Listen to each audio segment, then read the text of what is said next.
थोड़ी बेच रहे हैं लोग।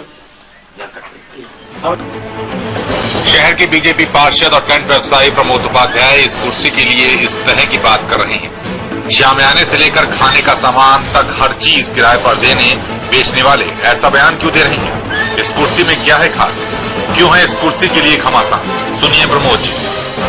तो जैसे ही रैली का समापन हुआ तो कुर्सी के प्रति लोगों की चाहना पैदा हो गई, ये कुर्सी हमको मिले, हमको मिले, हमको मिले।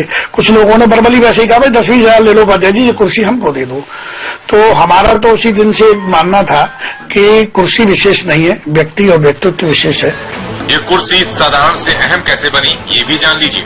मोदी जी की सादगी को देखते हुए हमारे प्रदेश के और राष्ट्र लेवल के जो नेता थे, उन्होंने कहा कि बिल्कुल सादा और सादगी वाली कुर्सी चाहिए। तो ठीक 2 घंटे पहले नई सागवान की कुर्सी मैंने ये परचेज की।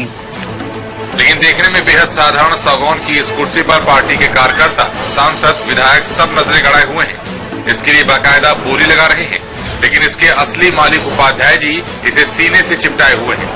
आंख से ओझल तक नहीं होने देते, क्योंकि नजर हटी तो दुर्घटना घटी, उनकी खास तमन्ना है।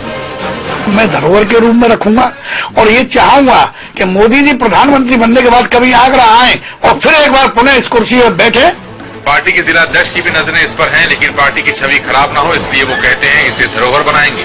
कुर्सी को किसी भी कास्ट पे ना हम बेचने देंगे, न वो खुद बेचेंगे, न नीलाम होने देंगे उस कुर्सी। उसे धरोहर के रूप में हम रखेंगे मोदी जी का, उसे बिल्कुल एक अमूल्य निधि मानकर उसे पार्टी रखेंगे। लेकिन अगर मोदी पीएम ना बन पाए तो इस सवाल पर पार्टी दफ्तर में सन्नाटा छा गया। बेहतर होता कि बीजेपी के नेता कार्यकर्ता इस कुर्सी के लिए उछल कूद मचाने की जगह वोटरों के बीच पकड़ बनाने, पार्टी को मजबूत बनाने के लिए लड़ते, क्योंकि उसी मेहनत से मोदी पीएम बन सकते हैं। कुर्सी के लिए बीजेपी कार्यकर्ताओं की सस्ती नौटंकी से नहीं। विजय शंखनाद रैली में नरेंद्र मोदी का सामान्य कुर्सी पर बैठना न केवल भारतीय जनता पार्टी के लिए कुतूहल का विषय बना हुआ है, बल्कि अब उस कुर्सी की बोली भी लगना शुरू हो गई है।